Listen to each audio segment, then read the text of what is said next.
Muy bien, ya estamos de regreso. Muy buenos días nuevamente con todos.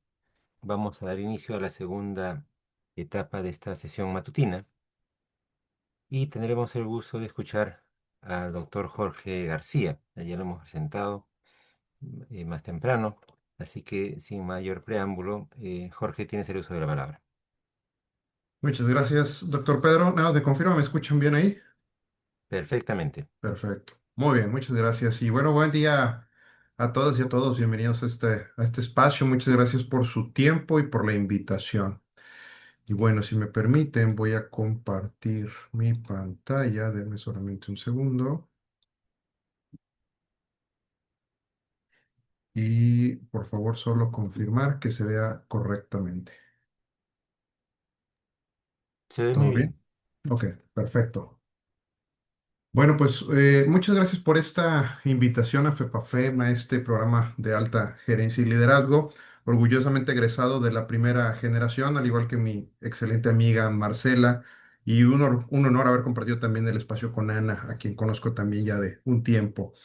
Y bueno, pues en el camino que hemos ido construyendo el día de hoy, desde los aspectos sociales, de la construcción de un currículum, de entender contextos, a la construcción propiamente de un currículum con la experiencia que nos ha compartido Marcela, pues bueno, hoy yo quiero expresarles algunos puntos en el tema de los desafíos que lleva la implementación. Porque una cosa es entender el contexto sobre el cual construimos un currículum, otra cosa es diseñar ese currículum y lo más desafiante es implementar ese currículum para que alcancemos el perfil de egreso que nos hemos propuesto. Entonces, no es ninguna mentira, creo que todos sabemos hacia dónde vamos. Ya decía Marcela, a mí me encanta la tecnología y la inteligencia artificial y este es un futuro creado con ayuda de IA, con los contextos culturales, sociales y de salud actuales y es un poquito hacia dónde vamos. Y si ustedes lo ven, tanto en ambientes quizás de mayor vulnerabilidad, ante ambientes quizás con mayores recursos, el escenario profundo es el mismo, la tecnología, las competencias clínicas, el humanismo, etcétera, están inmersos en la práctica clínica. Sabemos hacia dónde vamos y estoy seguro entonces que si todos tenemos bien claro este contexto, todos hemos desarrollado en nuestras facultades un perfil de egreso sobre el cual hemos construido un currículum. Eso nos queda bastante claro cuando hablamos de desarrollo curricular. Tenemos un documento cuidadosamente redactado con grandes mentes sentadas alrededor de la mesa, buscando alinear estándares internacionales, contextos globales, marcos de acreditación.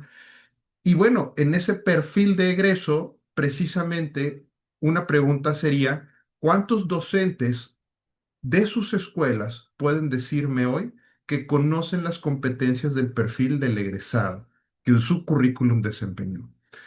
Esta es una pregunta bien interesante porque a nivel de liderazgo, nosotros desarrollamos muy padre ese perfil, ese currículum, tratamos de transmitirlo a nuestros cuerpos docentes para que lo lleven al aula y desarrollemos las competencias o los conocimientos o lo que sea que desarrollamos en ese currículum, pero la realidad es, no sé cuántos de nuestros docentes en realidad conocen ese perfil de egreso. Quizás es una pregunta de reflexión que es importante para entender cuáles son los desafíos que tenemos en la implementación.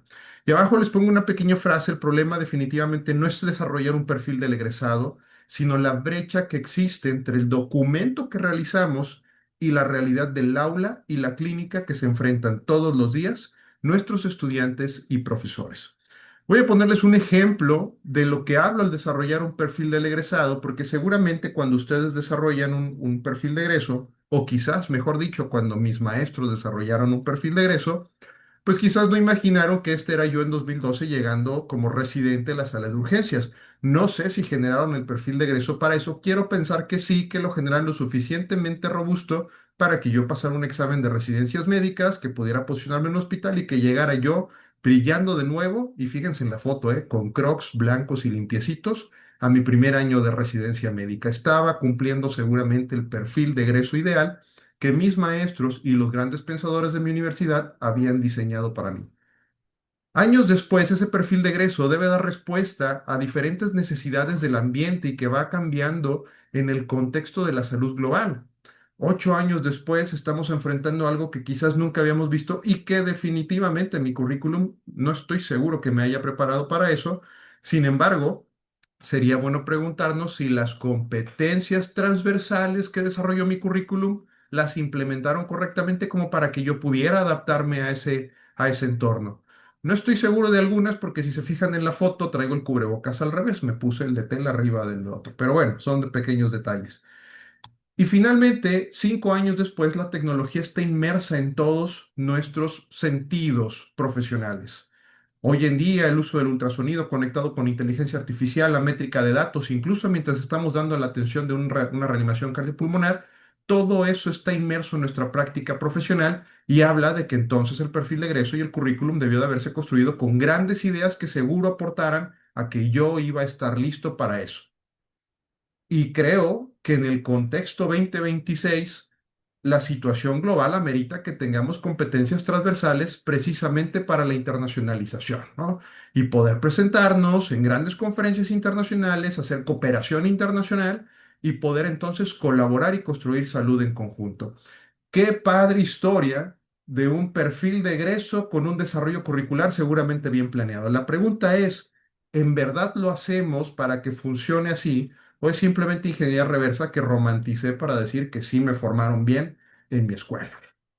Hoy sabemos que tenemos en nuestras escuelas de medicina alrededor de 3 currículums que están operando simultáneamente.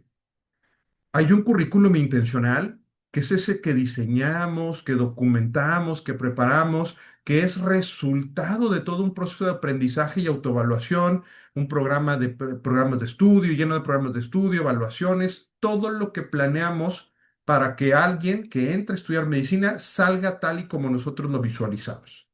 Ese es el currículum intencional, es nuestra intención de lo que queremos hacer. El currículum ejecutado, pues es la realidad en el aula de lo que el docente realmente imparte cada día. Porque una cosa es lo que dijimos y otra cosa es lo que se enfrenta el docente en el aula, pero que el docente con el mejor propósito y compromiso y voluntad en la mayoría de los casos, pues busca que coincida con el diseño original, aunque en algunos casos incluso puede divergir. Y hay algo todavía más profundo que Marcela nos compartía hace un momento, que es el currículum oculto, que es esa cultura, esos mensajes implícitos que se transmiten al interior de las aulas, de las clínicas, los modelos reales de roles que tienen los docentes sobre los alumnos y las prácticas cotidianas que se ven día a día, valga la redundancia, dentro de las aulas, hospitales y escuelas de medicina. Fíjense cómo tenemos tres escenarios operando al mismo tiempo, lo cual nos genera un desafío interesante como líderes dentro de una escuela. Tenemos primero que saber identificar que estas 3 cosas están sucediendo al interior de nuestras organizaciones. Si no lo tenemos claro, entonces primero tenemos que entrar a qué es lo que está pasando. Pero si ya lo tienes claro que esto es lo que está sucediendo, pues entonces tenemos que entender algo y quizás tener conversaciones más duras de decir, el mayor problema de nuestras facultades, pues no es que no sepamos lo que la sociedad necesita, que no tengamos diagnósticos, que no tenemos claramente el perfil de egreso, sino que la realidad es que no sabemos ejecutarlo. Y discúlpenme, pero me traje ahora una cita de un libro precisamente de negocios que me encanta, que es Execution, el arte de la ejecución de los negocios en español, porque luego se uno la referencia de educación médica y todas nos dicen, ánimo, vas muy bien, vamos construyendo. O sea, los educadores somos muy positivos en ese sentido.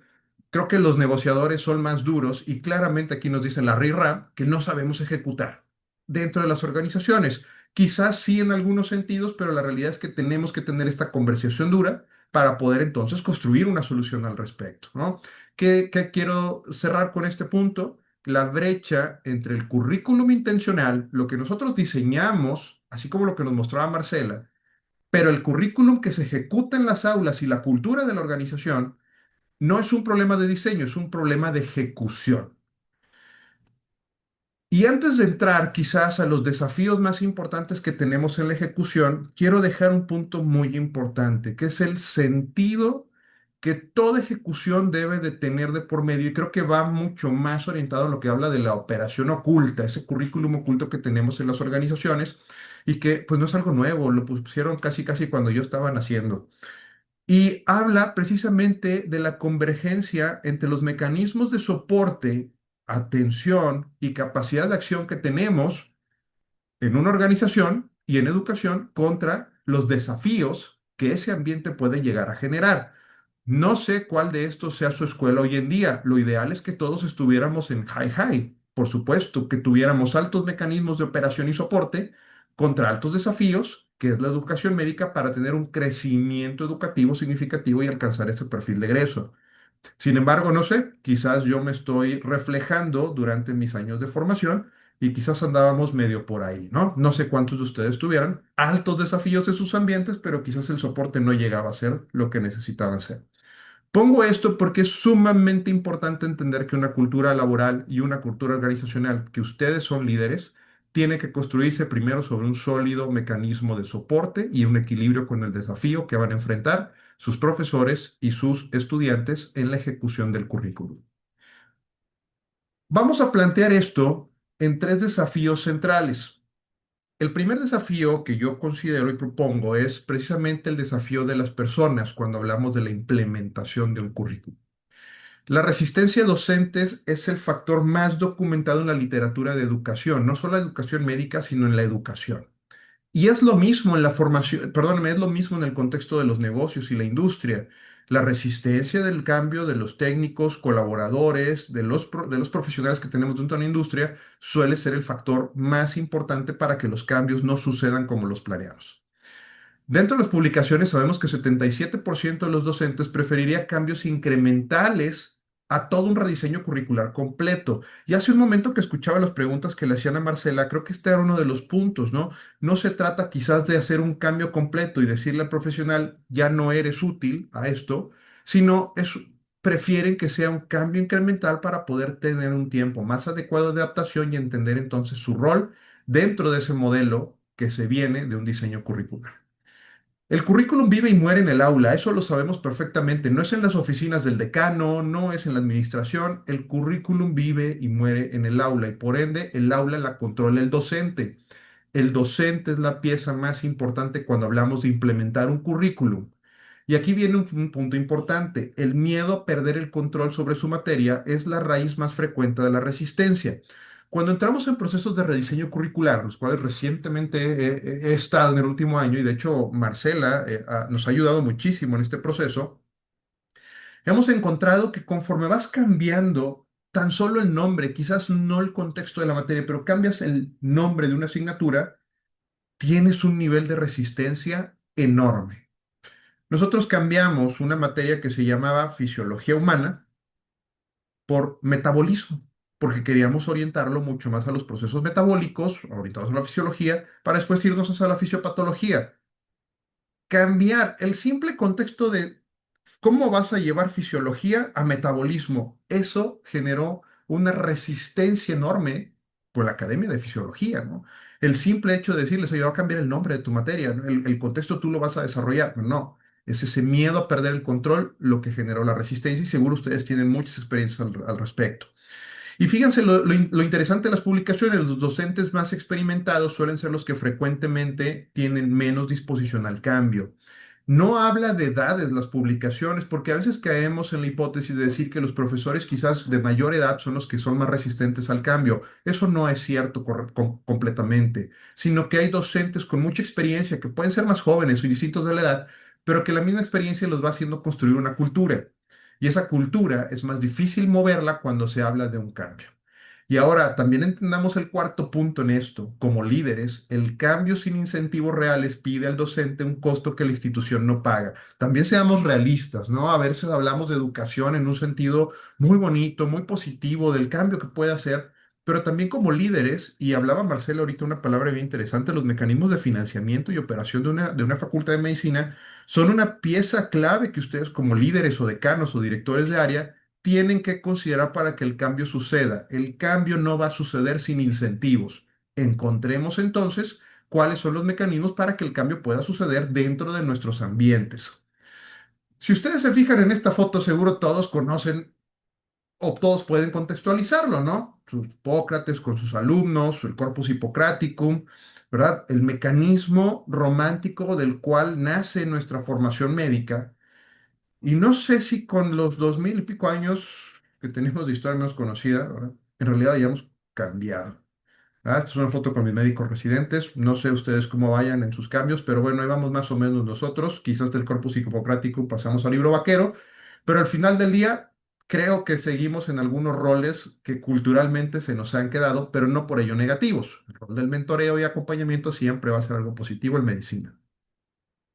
Ahora bien, dentro del primer desafío, que es precisamente las personas, al cambiar algo, que es un diseño curricular en nuestro caso, viene lo segundo, que es la alineación de la estrategia, que es precisamente, a ver, ya diseñamos un currículum, ahora necesito que las personas lo entiendan y ahora necesito que los ambientes operen para tal. Una industria genera cambios en sus procesos, genera cambios en las personas para adecuarse a los nuevos procesos, pero necesita adecuar la infraestructura disponible precisamente y sus manuales y estándares precisamente para que responda hacia el nuevo futuro. En la educación médica es exactamente lo mismo. Una vez que definimos un cambio curricular y tenemos claro el perfil de egreso que vamos a lograr, nuestro producto de salida, entonces es importante identificar el primer desafío que son las personas y el segundo, que la estrategia, la infraestructura, los medios y los ambientes estén adecuados. Hablando de medicina, el ambiente y la infraestructura más retadora que tenemos es precisamente el campo clínico, porque si bien seguro que en muchos de sus contextos las escuelas pueden irse adaptando porque controlamos las escuelas de alguna manera y podemos irnos adaptando a los desafíos que se van enfrentando, pero el campo clínico a veces no es nuestro o en la mayoría de los casos no responde precisamente a las necesidades que tenemos. Operamos con campos clínicos que tienen sus propias agendas, mecanismos y sus propios objetivos y diseños. Entonces, cuando una facultad de medicina tiene claramente un perfil de egresado bien documentado, tiene sus competencias, perdón, bien alineadas a estándares tipo coma M en México, cada uno tendrá las suyas, pero al final vienen de la World Federation, un plan de estudios actualizado, bien bonito, con IA, con tecnología y quizás metodologías pedagógicas modernas, una enseñanza basada en competencias o más, quizás hablando de una enseñanza basada en actividades profesionales confiables. Tenemos el reto que los ambientes y la infraestructura a veces no responden a eso. El campo clínico, dentro de un desafío, sabemos que tiene una cultura hospitalaria propia, que tiene una frase que me ha encantado a lo largo de los años que dice, aquí lo hacemos así. Seguramente muchos se han enfrentado a esa parte. Por supuesto, los hospitales tienen prioridades asistenciales sobre la parte educativa. Cada contexto seguro en la región de América, ustedes tendrán alguna conversación al respecto, pero en México, el decreto para que los hospitales se volvieran entidades de educación, que viene por allá de los inicios de los 1930, 40, dice que automáticamente todos los hospitales se tenían que convertir en centros educativos para que se completara la formación médica. No así cambiaron sus agendas, simplemente les agregaron la responsabilidad de ser centros educativos. Entonces, pues eso no quita que tienen sus prioridades asistenciales y por ende es difícil tener roles educativos adecuados. Y finalmente, la evaluación no alineada al perfil. Al final del día, nosotros mandamos a nuestros estudiantes a un hospital buscando que alcancen un perfil de egreso. No sé si en esos contextos verdaderamente tenemos las rúbricas para que el evaluador en el hospital lo sepa, que las autoridades del hospital operen en función de eso y entonces poder regresarnos un estudiante que verdaderamente cumplió lo que le pedimos que fuera a hacer. Entonces, hay diferencias y este es un desafío en la alineación estratégica entre una facultad de medicina y un ambiente, ¿no? Que es el campo clínico. En ese sentido, perdón, que me trabó un poquito, quiero compartirles ¿cómo se vería un desafío del ambiente clínico? Porque quizás aquí la reflexión para ustedes como líderes sería, ¿son sus currículums y sus perfiles de egreso preparados para poder enfrentar desafíos como la práctica clínica convencional de lo que hacemos? Entonces les voy a poner un video y ustedes hagan esa reflexión si sus perfiles de egreso y su implementación curricular da sentido a esto. Fíjense bien. Nada más, no sé si compartí con video. Déjenme volver a compartir porque quiero asegurarme que compartí con sonido.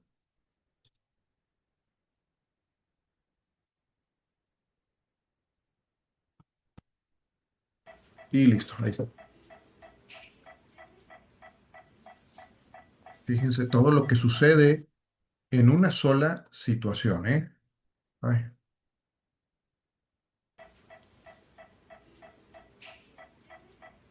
ahí hay varias competencias.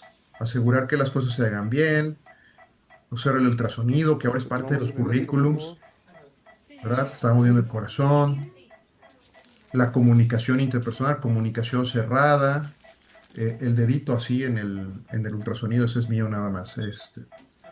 Monitorizar, Déjame más. adecuar el tratamiento, asegurar que se está tomando correctamente un electrocardiograma, porque somos expertos en tomar electrocardiogramas. Su perfil de egreso considera que el estudiante de medicina va a vivir todos estos escenarios y la implementación de su currículum evalúa que esto esté sucediendo. Ahora veamos una segunda parte. Lectura de electrocardiograma, Ok, gracias. 6 miligramos de adenosina. indicación de medicamentos, asegurar que el Va a medicamento sentir un se apretón pone en el pecho, ¿eh? correctamente, Una presión. Aquí estamos. Cualquier cosa, ¿ok? comunicación con el Ok, paciente, 6 miligramos de adenosina. confirmamos medicamentos, técnica 20-20, Me dice si siente alguna molestia. observar cambios en un monitor, Ahí sí, va a pasar. observar Va la a cara pasar. del paciente cuando siente la opresión del tórax y entender que le está doliendo. Eso, tranquilo, Hay una tranquilo. Va a sensación de pasar. muerte inminente en ese momento, cómo Y cambia su ritmo súbitamente respire profundo. y Eso, esa respire profundo. comunicación del paciente que cierra la atención médica. Muchas gracias. Mi pregunta sería, Muy bien. entonces, ¿es su Un perfil de momentito, egreso porfa. correspondiente a esta realidad que se va a enfrentar en el ¿Cómo estamos? hospital? ¿Todo bien? Y entonces son sus mecanismos de implementación del currículum lo suficientemente claros para asegurar que esto que acabamos de hacer, que es una actividad profesional confiable, esté correctamente medida y evaluada. Creo que es parte precisamente del desafío 2, que era la planeación estratégica. ¿Cómo vamos a implementar este currículum? Ahora, el tercer desafío sobre el que vamos a ir es precisamente el mecanismo de rendición de cuentas. Ya vimos que los docentes son una parte, la visión o la planeación estratégica es otra, y tercero, la rendición de cuentas. ¿Cómo sabemos si el cambio curricular está funcionando? Y aquí hay algo importante, la brecha entre quienes diseñan un currículum y quienes lo ejecutan puede conducir al fracaso de todas las reformas que se están implementando cuando no hay mecanismos formales y periódicos de revisión y sobre todo mecanismos de rendición de cuentas. Tres preguntas que yo les dejo aquí para reflexión dentro de sus ambientes de liderazgo. ¿Quién revisa si el perfil de egreso se construye semestre a semestre? No al final, no medimos el inicio y a ver si al final alcanzamos, no, semestre a semestre. Después, ¿quién tiene la conversación difícil con el docente que no cambió su metodología? ¿Cuál es el mecanismo? Oye, aquí hay un diseño curricular, dijimos que esta iba a ser la metodología, pero el docente no está de acuerdo e implementó la metodología que siempre está acostumbrado a implementar. ¿Quién tiene esa conversación difícil con el docente? ¿Y cuáles son los mecanismos, pues, para mejorar y arreglar esa situación?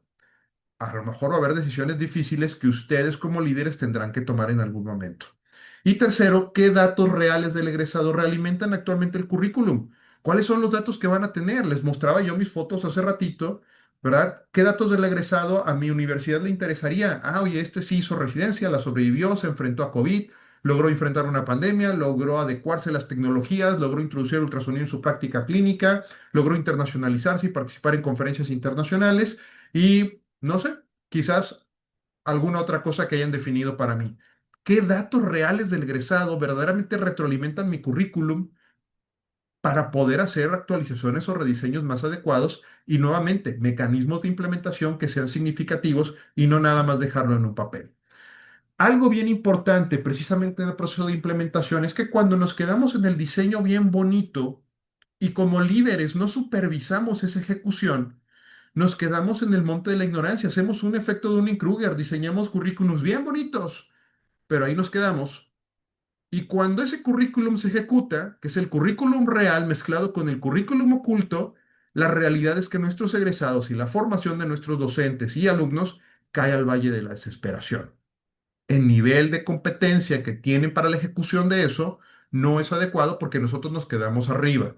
Entonces, un decano o un líder que no supervisa la ejecución clara de su currículum, definitivamente va a llevar a su programa al valle de la desesperación. No estoy diciendo que no vaya a suceder. Todo currículum va a enfrentar esto. Lo dice la ley de Murphy. Todo plan de acción se pierde en el primer contacto del enemigo, ¿no? Entonces, la realidad es que en el momento de empezar la implementación, esto va a suceder. Es parte del liderazgo, del rol del decano y de los procesos de desafíos que les acabo de comentar, empezar a construir un camino que nos lleve precisamente a la meseta de los gurús, ¿sí? Y bueno, hablando entonces de qué podemos hacer, pues yo les propongo tres procesos de ejecución curricular basados no solamente en la literatura educativa, vayamos también a la literatura de aplicaciones en la industria, aplicaciones en las empresas que nos pueden ayudar a entender mejor cómo utilizar nuestros currículums y cómo implementarlos de manera correcta. Esta es una estrategia que proponen precisamente Bossi y Charan, Larry y Ram, que habla del People Strategy Operations. Lo divide en tres sentidos, lo que ya les acabo de mencionar en los desafíos de las personas, los desafíos de la estrategia y los desafíos de la operación.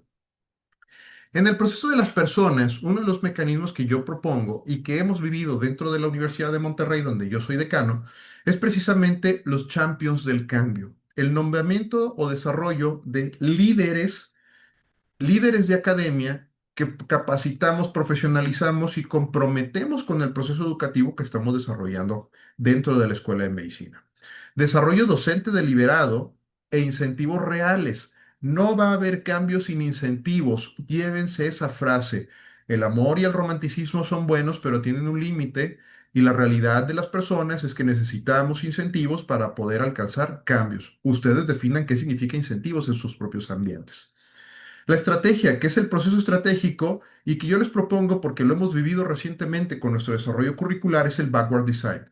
Partamos del perfil de egreso. Eso es lo más sencillo. Diseñemos el perfil de egreso y de ahí empecemos a trabajar hacia atrás para definir, tenemos los hospitales necesarios, tenemos los ambientes clínicos necesarios, tenemos las aulas necesarias, tenemos las materias apropiadas. Ahorita preguntaban, ¿cardiología tiene que darse por cardiólogos? Bueno, tengan esa pregunta al interior de sus organizaciones basados precisamente en el perfil de egreso y en el siguiente punto, los mecanismos de revisión que ustedes establecieron como instituciones, ¿no? Que es el proceso operativo. ¿Qué significa? Indicadores de proceso y datos reales que realimenten de manera continua a mi organización. Cuando hablamos de esto, lo voy a plantear en dos slides diferentes. Les voy a poner primero el de las personas y la estrategia. El cambio requiere dirección descendente y adhesión ascendente. Fíjense, el cambio requiere dirección descendente y adhesión ascendente. Dejo de estar dirigiendo para que la gente empiece a adecuarse cada vez más al proceso. Si yo estoy también constantemente haciendo cambios y estoy pegado, sin hacer ajustes al trato de las personas, pues no va a haber una adhesión, ¿verdad? Porque nunca vamos a dejar de tener resistencia. Ahora, en los ejemplos que yo les transmito, identificar champions en el caso de las personas para el cambio en las áreas académicas y desarrollarlos deliberadamente. Capacítenlos, capacítenlos y capacítenlos. Eso los hace sentir reconocidos y el reconocimiento a las personas es bien importante. Eso se transmite a las academias.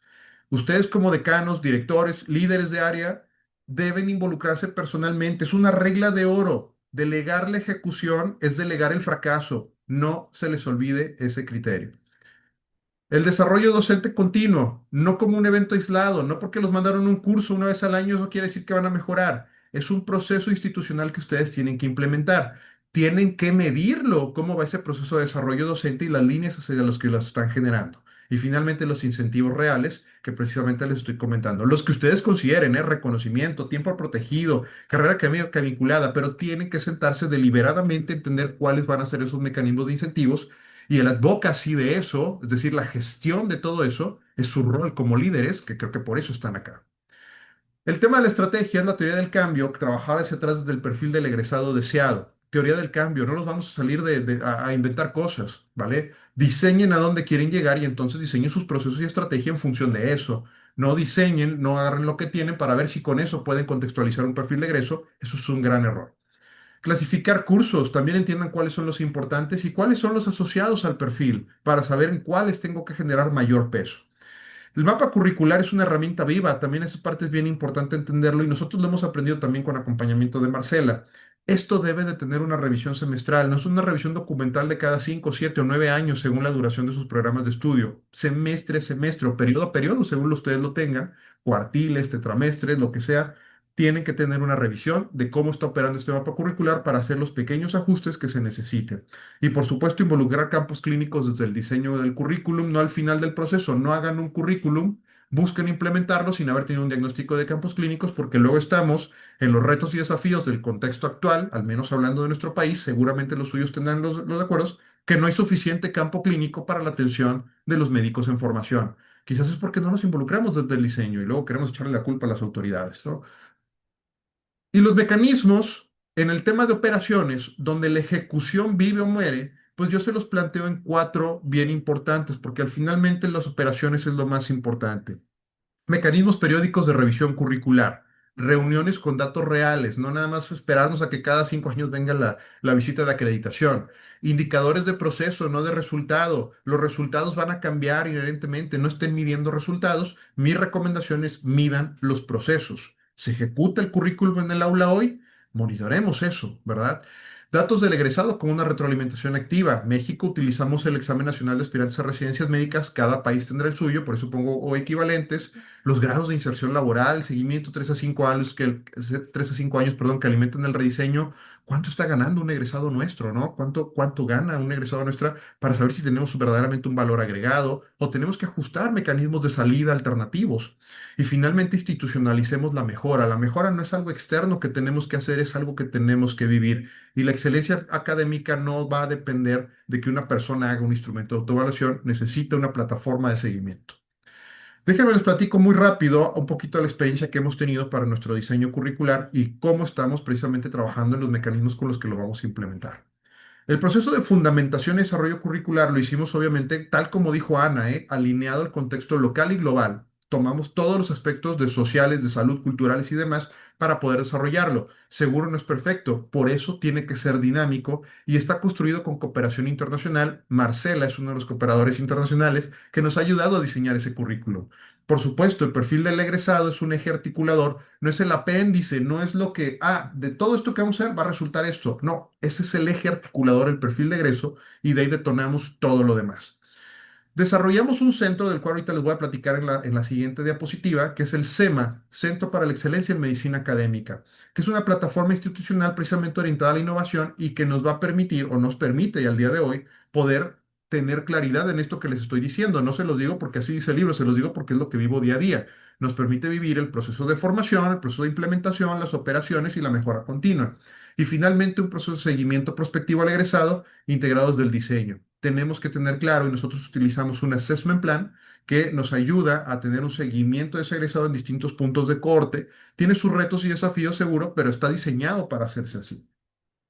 Les comparto muy rápido esta experiencia ya como puntos de cierre. Nosotros creamos un centro para la excelencia en medicina académica que en nuestra definición, es la estructura académica central de la Facultad de Medicina de la Universidad de Monterrey y es responsable de sostener, articular y escalar, la calidad de la formación médica en 3 niveles: pregrado, posgrado y educación médica continua, que son las 3 áreas que nosotros enseñamos.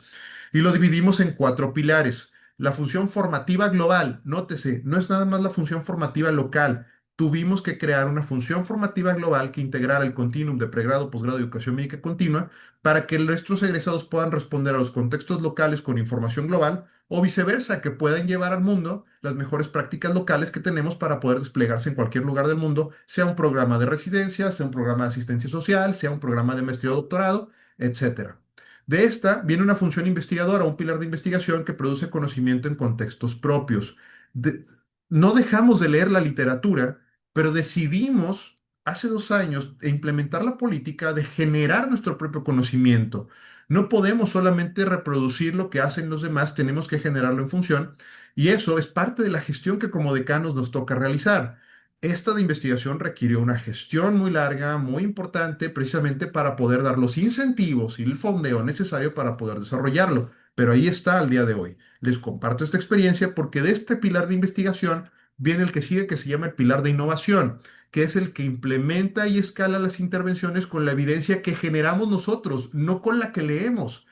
Toda la parte de innovación ya es producida en casa y vamos implementándola, experimentando y de las mejores prácticas que logramos articular, nos vamos al último pilar, que es la aseguradora de la calidad, que es donde vinculamos los resultados de lo que tenemos de innovación, ahora sí, para que garantice un cumplimiento de un estándar de calidad. Lo hacemos una política, lo hacemos un lineamiento, lo hacemos un paper y con eso buscamos alinearnos a cualquiera de nuestras acreditadoras. Como ven, estamos muy regulados, tenemos acreditaciones nacionales, internacionales, incluso nos acreditamos por una organización que se llama SACS, por la cercanía que tenemos con Texas nosotros. Pero al final, seguro ustedes tienen también una serie de compendios de regulaciones que tienen que utilizar como mecanismos de medición. Métanos en la aseguración de la calidad. Entonces, para nosotros, solamente este centro toca 26 de los 76 criterios que nos pide a nosotros el Consejo Mexicano para la Acreditación de la Educación Médica, incluyendo 5 de los 8 criterios de excelencia que nos considera. Por eso le llamamos Centro para la Excelencia en Medicina Académica. Esto nos ayudó a articular y en nuestra cultura interna, esto se volvió nuestra estructura académica central. Eso requiere un cambio de cultura, un cambio de paradigmas y por supuesto un liderazgo enorme en el tema de ustedes como decanos o directores de área. Entonces, ¿cómo cierro esta conversación? Tres preguntas que yo les dejaría para que ustedes vayan respondiendo y vayan reflexionando a lo largo de este curso. Uno, ¿la mayoría de mis docentes conocen las competencias de perfil de egresado de su escuela? Pues yo creo que esa es la primera pregunta para adecuar a las personas a los desafíos que tengo. Dos, tengo mecanismos periódicos, no eventuales, periódicos de revisión de si el currículum se está ejecutando en el aula y en el campo clínico. Y tres, tengo datos reales del egresado que retroalimenten realmente mi currículum, datos duros, sólidos y que sean de utilidad para mí.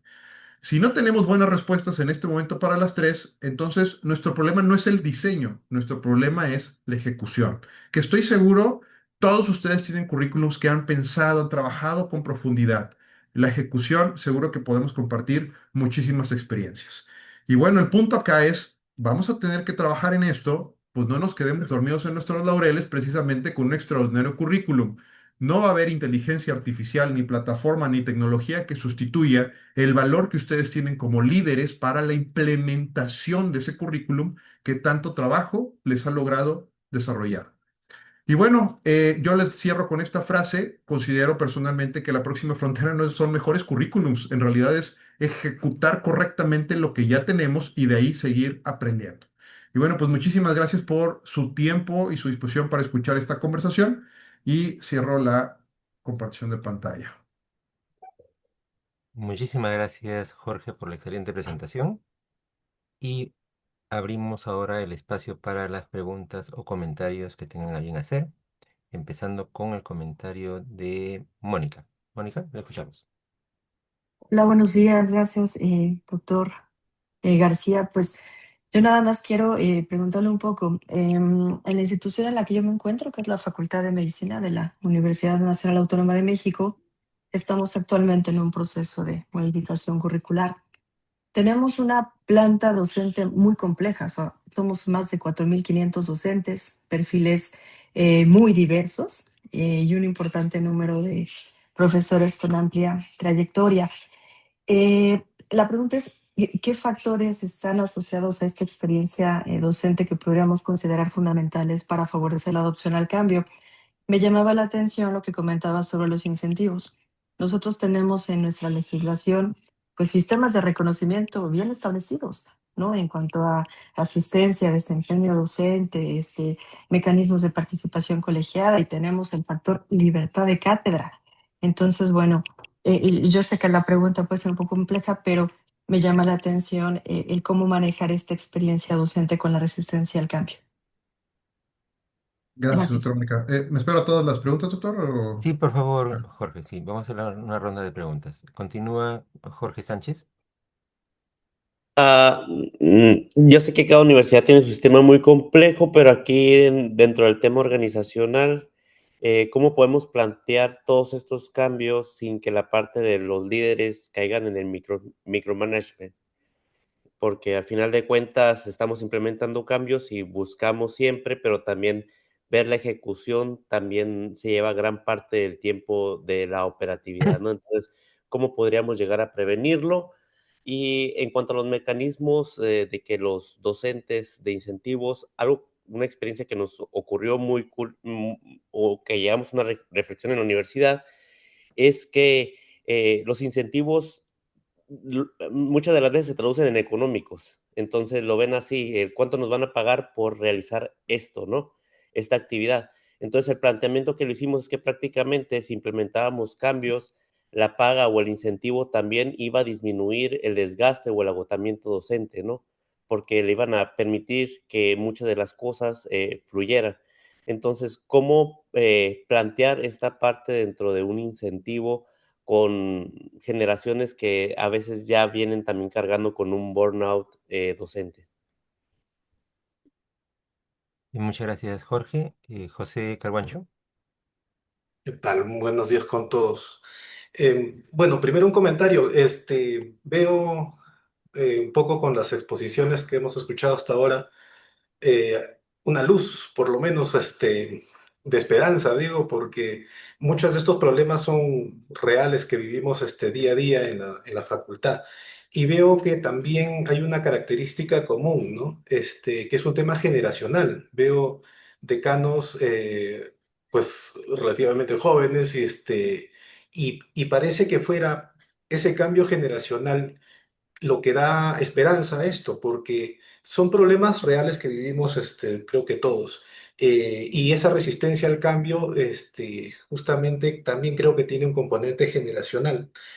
Ahora, en el caso de, quería hacer una consulta que para mí me parece un poco crucial. Es decir, este tipo de implementación curricular necesariamente tiene que medirse, como nos están explicando, pero esto difícilmente se va a poder conseguir si es que las asignaturas fragmentadas que tenemos en la mayoría de países quieren medir cada uno por su cuenta. Digo, esto en realidad tendría que tener un sistema de medición institucional en lugar del clásica medición asignatura por asignatura, donde cada profesor define sus competencias. Esa implementación me gustaría saber si tienen algún comentario sobre esa experiencia de convertir esto de fragmentado a un tipo de evaluación institucional, si es que se ha procedido de esa manera. Gracias. Y muchas gracias, José. Cerramos la ronda de preguntas y comentarios. Pasamos a la respuesta por parte de Jorge. Jorge García, te escuchamos. Sí, gracias, doctor. Muchas gracias por las preguntas. Parto a ver, primero con el tema de los docentes, creo que coincidieron dos preguntas por ahí. Les comparto yo en mi experiencia lo que se hizo. Es claro que cada institución tiene sus mecanismos de reconocimiento, permanencia, promoción y políticas para hacer esto en sus organizaciones. Nosotros lo que hicimos fue definir que de nuestro roster de profesores de planta, porque tenemos dos tipos de profesores, el profesor de planta y el profesor de asignatura, ¿no? Igual, en el conjunto superamos los 1,000 profesores. En nuestro mecanismo de profesores de planta desarrollamos el perfil del champion de academia. El champion de academia, así le pusimos, ¿no? Líder de academia, como ustedes le quieren llamar, pero el champion de academia lo que hace es que se volca a ser el responsable de la revisión, desarrollo, implementación de la asignatura y conecta directamente con las otras asignaturas. Muy similar el Champion es a lo que Marcela nos ponía en una foto con la mesa de los diferentes actores claves. Bueno, esos son nuestros Champions y ese Champion, de hecho, viene de esa foto que Marcela mostró. ¿Qué hicimos con esos champions? Dentro de nuestra política institucional, sabemos que generar incentivos económicos más altos, pues va a ser un golpe al presupuesto y tenemos que considerar también eso porque todos los recursos son finitos. Entonces, lo que hicimos fue empezar a descargar académicamente a esos profesores. Es decir, de una carga obligatoria que tenían que llevar, pues un ejemplo, si tienes que llevar 5 materias como profesor de planta o cinco grupos, pues vas a llevar 3 o vas a llevar 2, pero va a aumentar tus horas de responsabilidad institucional. Los demás grupos los voy a sustituir con profesores de asignatura. Sí hay un leve impacto en el presupuesto, pero no es significativo. La verdad, después de 2 años de implementarlo, no es significativo el cambio en el presupuesto. Y nos ha permitido que los profesores destinen más de 30 horas por semana a actividades institucionales, que es precisamente la supervisión, desarrollo e implementación de las academias. ¿A qué nos ha llevado? A que las academias han evolucionado a seguimiento prácticamente modular. Cambiamos un esquema de tener todo el semestre y medirnos semestre a semestre a construir 3 módulos por las mismas recomendaciones de los docentes. Y en los módulos, cada módulo se va midiendo y ellos van ajustando según el módulo que van avanzando y las necesidades que van surgiendo. Nos llevó a que creamos comisiones porque ellos mismos vieron necesidades y se juntaron un grupo de profesores y dijeron, vamos a crear una comisión de buenas prácticas que necesitamos porque tenemos que tener lineamientos de buenas prácticas académicas. Y luego de ahí salió, necesitamos una comisión que precisamente ve el assessment o todo lo que es teaching and learning, ¿no? Y assessment. Y entonces creamos una comisión. Y cada una de estas se fue alimentando de tecnología y al final de esto lo que nosotros hicimos fue proveerles todas las herramientas que nos pedían. Oye, ¿quieres tecnología? Te la doy. Oye, ¿quieres más tiempo para investigación? Te lo doy. Esos fueron los mecanismos que generamos incentivos. Quizás es muy amplio. En algún otro espacio podemos profundizarlo, pero el primer paso fue eso, definir champions y definir muy bien el rol del champion dentro de la organización, para poder saber qué podíamos quitar para incentivar tiempo, para incentivar investigación y para incentivar participación e involucramiento con la sociedad académica, al menos, y con esto poder dar seguimiento. Nos ha resultado muy bien en los últimos 2 años sin un impacto presupuestal significativo. Realmente asignar el grupo a un profesor de asignatura no nos es mucho más costoso que haber puesto al profesor y no tener avances, vamos. Entonces, creo que es lo que yo compartiría como experiencia personal. Seguro que dentro de la política institucional ustedes encontrarán mecanismos para poder hacer adecuaciones, ¿no? En el tema del, preguntaban por ahí del micromanagement, no caer en ese proceso. Yo les comparto una experiencia, el micromanagement es el peor error que he cometido. O sea, si hacemos micromanagement nos vamos a hundir junto con la organización, junto con el currículum. En una de las diapositivas les ponía, la dirección tiene que ir en una línea descendente para que todo lo demás vaya en una línea ascendente. Precisamente el micromanagement tiene que desaparecer dentro de un rol de liderazgo, no así la supervisión de la ejecución. Es nuestro rol como decanos o líderes el garantizar una supervisión de la ejecución. Para eso, para yo supervisar que se ejecuta correctamente, tengo que tener métricas, indicadores de procesos que pueda medir. No ir a asegurarme que lo está haciendo el profesor, sino tener la métrica para saber que el proceso se está ejecutando. El proceso, ¿cómo lo voy a medir? Pues yo creo que cada una de sus instituciones tendrá claros sus indicadores de calidad o en su defecto tendrán acreditadoras de por medio que les orienta mucho a reflexionar sobre cuáles son los criterios de calidad. Yo les invitaría a que no busquemos el hilo negro, adecúen la pertinencia de esos modelos que ustedes ya tienen que perseguir constantemente para ser indicadores de proceso. ¿Qué me ha funcionado a mí? Contratar personal orientado a eso. O sea, contratamos una calidóloga que nos ayuda a entender el proceso de calidad propiamente y extraño quizás a otras áreas de la universidad, pues nos abrimos a contratar educadores e investigadores educativos que nos ayudan a entender cómo atrapar los procesos educativos y volverlos un indicador. Entonces, poco a poco hemos diversificado nuestra planta administrativa precisamente para que nos ayude a tener más claro cuáles son los indicadores de calidad que tenemos que perseguir y de proceso. Pero micromanagement, yo les diría, no se metan si ustedes son decanos o líderes de una escuela, micromanagement nos va a hundir. Es entre menos micromanagement, más permiten que los procesos adecuados surjan. Y perdónme, el doctor José Rafael me hizo una pregunta, pero discúlpeme, doctor, ya se me olvidó con tanto que hablé. No, lo que quería saber era si es que en el caso de las competencias eh, es una definición institucional, es una definición que antes, bueno, se hacía asignatura por asignatura en este segmento, en este tema de asignaturas fragmentadas, ¿no? Quería saber Ya. si es que hay un cambio en este sentido. En nuestra experiencia sí lo hay, doctor. Como toda escuela de medicina, yo creo que ha tenido la experiencia, seguro todos están en diferentes niveles de avance. Nosotros estábamos todavía en un currículum fragmentado hasta hace poco, un currículum basado en materias básicas, clínicas, flegnerianas, todo este tema, no por ende malas, sino fragmentado. El que nos ayudó el proceso precisamente de implementación de métricas de proceso, nos ayudó a entender que necesitábamos organizarnos por áreas más adecuadas y más coherentes entre sí. El proceso de implementación de proceso nos ayudó a entender que necesitábamos diseñar un perfil de egreso que respondiera mejor a las necesidades que estábamos teniendo a nivel de contexto global y local.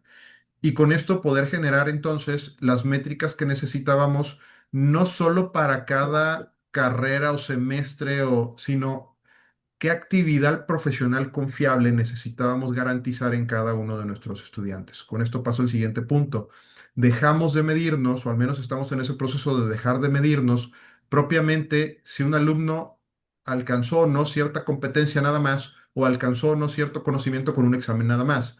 lo que hicimos fue implementar o estamos implementando rúbricas para la medición de las actividades profesionales confiables. Si yo dije que mi médico sabía leer radiografías, pues entonces diseñamos actividades profesionales confiables que demuestren en un portafolio que pueda hacerlo. Eso no va a pasar en una semana porque yo diga, o en 6 semanas porque yo diga, eso va a pasar de manera transversal. Y entonces de manera transversal yo voy a medir ese avance a través de un portafolio. Ese portafolio es una herramienta digitalizada que hemos implementado para que el alumno vaya registrando progresivamente las actividades que hemos destinado para alcanzar esa actividad profesional confiable. Esa es una parte y la otra es la instauración de métricas de evaluación externa. Sin métricas de evaluación externa estamos perdidos porque caemos en la ceguera del taller. Entonces, las métricas de evaluación externa, nosotros implementamos evaluaciones internacionales, utilizamos el International Foundations of Medicine, que implementamos a medio término como un cohorte y al cierre del periodo como otro cohorte antes de ir al programa de internado o prácticas profesionales. Y después de eso los volvemos a medir al cierre con otra evaluación que también nos da, evaluación externa, que también nos da datos sobre los alumnos. Es decir, de manera, al menos en 3 periodos, yo ya evalué el avance de mi alumno. Si el alumno no alcanzó el nivel que necesitaba, yo lo voy a pasar a un programa remedial. No lo voy a dejar que avance porque necesito que remedie lo que no logró hacer para yo garantizar que el alumno alcanza la competencia que yo dije que iba a alcanzar. Eso al menos en el aspecto de la formación. Los profesores han tenido que irse adecuando. No le voy a decir que pasó en 2 años. Llegar a esas evaluaciones nos ha tomado alrededor de 8 años, doctor. Desde la primera vez que el primer profesor presentó uniforme, porque la primera vez que lo pusimos a los profes a presentarlo para entender qué es lo que iba a enfrentar el alumno. 8 años desde aquel entonces hasta hoy tenemos el IFOM implementado. Tenemos todavía detalles en que la estrategia pedagógica, es decir, el currículum implementado en el aula, verdaderamente haga lo que dijimos que íbamos a hacer para presentar el IFOM. Ese es un detalle que todavía seguimos trabajando y que precisamente las métricas de proceso son las que nos ayudan a entenderlo. ¿Qué es la métrica de proceso? La calidad docente, bueno, los puntos de evaluación docente que tenemos, pero no los traigo aquí todos en la cabeza. Pero es un poco del proceso que hemos ido llevando para volverlo transversal y no de corte. ¿Qué nos marcó la institución? La institución fue muy clara. El objetivo es alcanzar la excelencia académica. Definan qué es la excelencia académica en función de la disciplina, ¿no? Por eso creamos el Centro de Excelencia en Medicina Académica. Muchísimas gracias, Jorge. Muchas gracias a todos por su participación en este momento. También, eh, Jorge, como ya lo había comentado, es uno de los alumni, eh, lo que no, por supuesto, implica que sus logros y presentaciones sean por el programa, pero sí creemos que ha sido un espacio para que éste pueda desarrollarse y florecer. Así que muchísimas gracias por tu participación hoy día, Jorge, y esperamos seguir contando contigo en otras Gracias. ocasiones similares. Un abrazo. Gracias, doctor. Encantado de haber participado. Ya no soy tan silvestre como cuando llegué a este programa. Hemos progresado. Hasta luego. Muchas gracias, doctor. Gracias a todos. Hasta luego, Jorge. Hasta luego.